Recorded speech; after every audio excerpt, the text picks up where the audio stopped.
friends, my name is Leonie and here we love to talk about books. It's been a great decade for the young adult genre and I have my own opinions on which were the best ones and which ones were the worst. Friends, what do we do when we have an opinion? That's right, compare it to other people's opinion on the internet and get angry. It's my favorite unhealthy behavior. I was wondering what the internet thought were the best YA books of the decade, and thus I took to Google. Fully expecting to get a Goodreads list or something like that. But what immediately popped up was a Buzzfeed article. Oh golly, I'm sure this is the best article to find well-informed opinions on books. I didn't know it was possible to be surprised in 3 different ways at once. First off, I was surprised with the books that were on there. The books they chose were the best of the decade. Second, I was surprised with how many of the books I actually hadn't read. And 3, I was very surprised with the books that were not on there. Certain books that I would definitely think were some of the best of the decades that BuzzFeed just kind of glossed over. And as it turns out, I've actually read 10 books on that list, so I thought that's perfect. I can rank them and make a top 10 out of them and give you my opinion on whether I think they deserve to be on that list or not. So in this video I will be reacting to those 10 books that according to BuzzFeed are one of the best YA books of the decade, and then after that I will talk a little bit about, ooh, there's a car coming. And then after that I will talk about which books I think are missing on that list and that I would definitely put on there. So first, the top 10. Okay, so now that I'm looking at it, it actually turns out that I've read 11 of the books, so I mean that's good because we have an extra book to talk about. BuzzFeed didn't rank the books, it was just a list, but I'm gonna put them in a top 10 from best to worst. Just a warning, I already know that there's gonna be a lot of unpopular opinions on my part. So these are all the books that they put in their list that I have not read. Let's just get into the 10, well 11 apparently, books that I did read. I thought a lot about how to rank them, but I'm mostly just gonna go with how many stars I gave these books when I read them the first time. There's only one book out of these 10 books BuzzFeed chose that I at the time gave 5 stars, so that naturally has to be on spot number 1, and that is actually The Fault in Our Stars by John Green. A lot of you may think that this book is overhyped, does not deserve to be on this list, etc. I understand that this is on the list of like the best books of the decade because I feel like it was just that one big like pivotal contemporary novel, tragic romance story that kind of brought the YA genre on the radar. I was just a little 16-year-old sobbing over Hazel and well, I did forget his name, so August, he's called August. I mostly remember crying, that's it. It's quite sad actually. Did you know The Fault in Our Stars is a sad book? Yeah, everyone knows this book and I'm gonna say it deserves to be high on this list. On number 2, I put Mockingjay by Suzanne Collins. If The Hunger Games was like published in the 2010s, it would be on number 1 for me, but Mockingjay to me was like my least favorite book out of the trilogy, so that's why it's on spot number 2. You know, this book has to be on this list. The Hunger Games is such a huge, iconic book. I'm pretty sure that people are going to be talking about this series like decades on from now and talk about it as being like this huge thing, one of the first like YA series that got super big. Do I need to talk about why Mockingjay deserves to be on this list? I don't think so. I think The Fault in Our Stars or Mockingjay are kind of a no-brainer to put them high on the list, and I understand why BuzzFeed put them on their list as well. But now on to number 3. For this one I chose Fangirl by Rainbow Rowell because to me this book like shaped a generation. I think this is one of those books that YA lovers started reading a few years after the YA peak with Twilight and The Hunger Games and all those things, right when these people started college or were about to start college. I know I read this in my first year of university, and I think that's why it's so perfect, as this book is also about a girl who is just starting college, has a lot of trouble finding friends, finding her way. She loves writing, she loves books, and I think so many people can relate to the main character in that way. I think a lot of people will remember this book and the moment that they read this years from now. So yes, I would definitely put this in, you know, one of the best books of the decade. I think with The Fault in Our Stars, this was like one of those like pivotal contemporary novels. And then on number 4, I have a book that I think a lot of people would put higher maybe, but that is The Children of Blood and Bone. I'm putting it on number 4. If you don't know what this is about, this is a fantasy novel, but unlike literally any other fantasy novel that it resembles, it is based on Nigerian culture. The author herself is Nigerian, and there are a lot of themes in this book that have to do with like discrimination, making it, I think, one of the first fantasy books that took that aspect and really brought it into fiction in a fantasy setting, urging people to think more about the problems that we also see in real life. And for that reason, I would consider it one of the best books of the decade, because it is the first book that just did that. But I will say, you know, I gave this book a higher rating than Mockingjay and a higher rating than Fangirl, but I didn't want to put it in the top 3.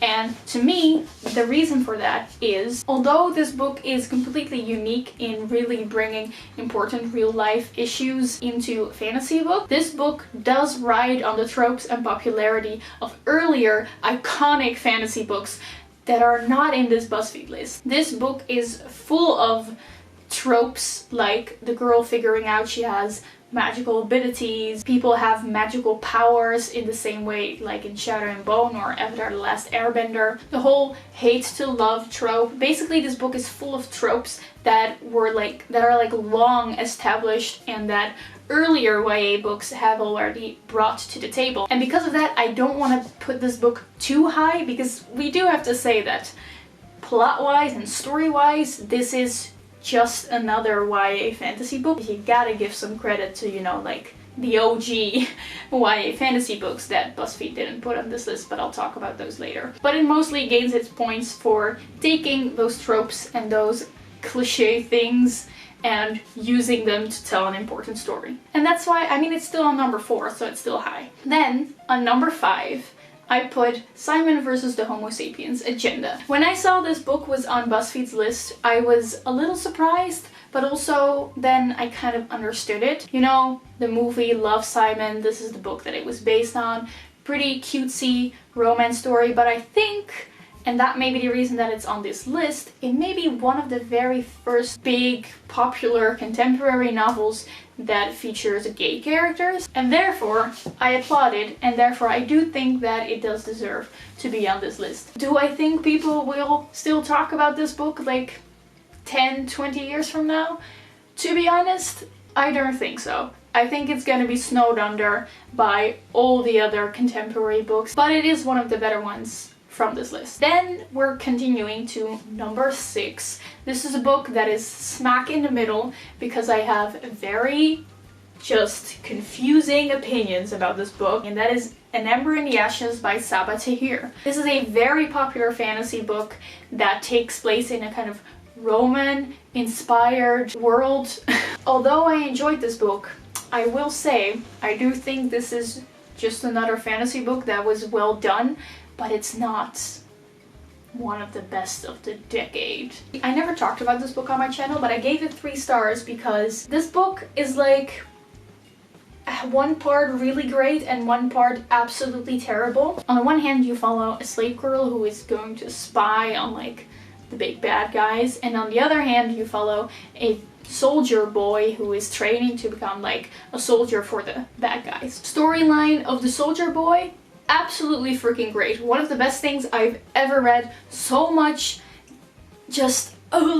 so much fantastic characterization and exploration of fear and guilt and emotions like that. And then the other perspective of the girl, didn't like that one at all. To me, that perspective was just another story about a girl who's going to join a rebellion and fight the bad guys.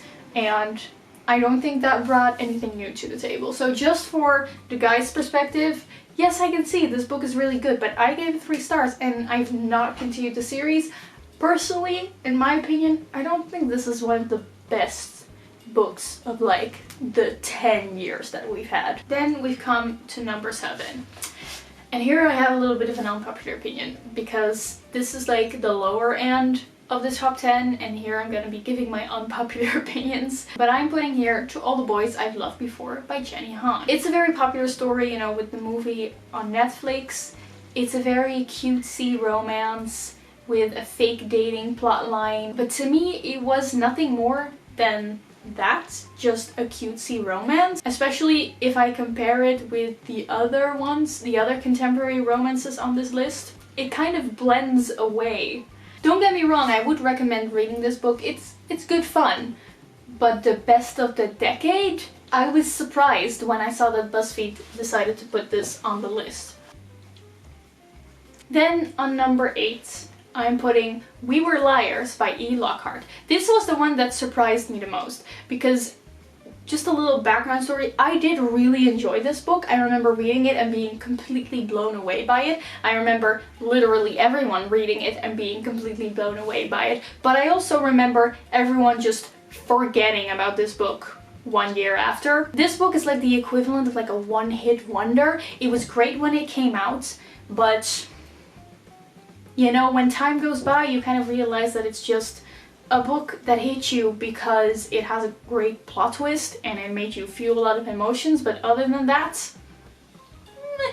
There was a huge hype train when it came out, but the train has passed the station right now, and I think we should all just go home. And I think Buzzfeed is like the only person that's still on the station waiting there. I don't know where I'm going with this allegory. Really, this book was cool, but nothing special. And now we get to the last 3, the bottom 3 books of my top 11. So on number 9, I put Legend by Marie Lu.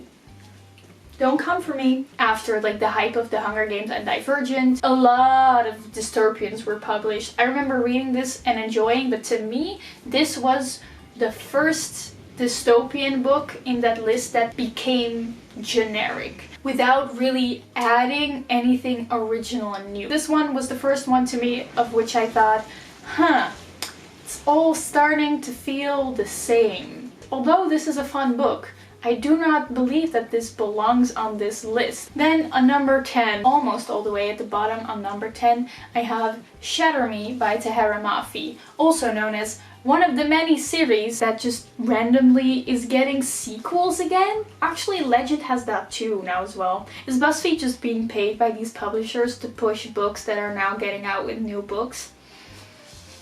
Yeah, this is very much a personal opinion. Shatter Me to me still falls into the category of dystopians that came out that were not yet just copycats, because it did bring something like original to the table with the girl who would kill anyone she touches, and the writing style was very innovative and different. But I did not really like this book. I'm sorry. It took me about 3 years to finish this book because I kept putting it away. I only bought it because the cover was pretty.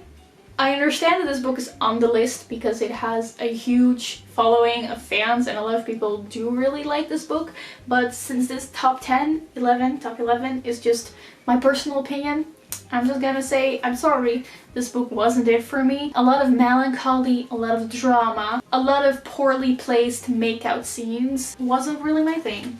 Sorry, don't look at me. And then all the way at the bottom, on number 11, I have a book that I 100% understand that BuzzFeed put on this list. I just 100% disagree with it. And that is, sorry, Throne of Glass by Sarah J. Maas. I do want to say, I think we've come to the point where it has become kind of normal to admit that you don't like Sarah J. Maas, but like a lot of people love it. And like, that's fine. If you love this book, that's fine. Go you. You do you. Have fun with books that are fun, okay? I just really hated it. Throne of Glass is like one of the iconic fantasy series of the past decade, so I understand that it's in here. I could spend hours talking about why I didn't like this book, from the Mary Sue characters to the subversion of expectation, to the plot holes, to the inconsistencies in the plot. But there are countless videos on YouTube and reviews on Goodreads that already do that for me, so I'm not gonna do that here because we would be here forever. But yeah, for me this one is definitely the worst one out of the list. I'm not surprised that it's on the Buzzfeed list, but I am a little disappointed. I'm not angry, I'm just disappointed. So now very quickly before my camera shuts down, some books that I'm missing. First one, Divergent. I know that this series went down the toilet and now everyone hates it now, but I want to say here, okay, Insurgent, Allegiant, what? Books? What are they? They didn't happen. I think we're not doing this book justice for now hating on the entire series, okay? The first book, it was good. It wasn't as good as The Hunger Games, but with it, it was one of those two iconic books, and I cannot understand that they put Legend on this, but not Divergent. I still think Divergent did a fantastic job at translating like the teenage feelings of making choices and figuring out who you are into a dystopian setting, and I think we should still give it credit and just pretend that the other two books didn't exist. And the other one that I'm clearly missing is Six of Crows. Okay, Shadow and Bone, I will personally put it on there because I'm just a ridiculous fan of that series, and it was like one of the first high fantasy stories, but I can see that it's not necessarily very good. But Six of Crows has a cult following. It is one of the most beloved YA series at the moment. Like, it should be on this list. I would put it on number 1, to be honest. And the last one that I quickly want to mention is the Lunar Chronicles. I love that series, and although I have to admit that at this moment I'm not very attached to it anymore, it was like an iconic science fiction YA series. I think it kickstarted the whole hype around fairy tale retellings. You cannot make a best books of the decade series without putting homage to Marissa Meyer. So those are the books that I think should have been there as well. Let me know what books you would put on number 1 or that you think should be on the list. I really hope you enjoyed this kind of random video, and I will see you soon with another one. Goodbye!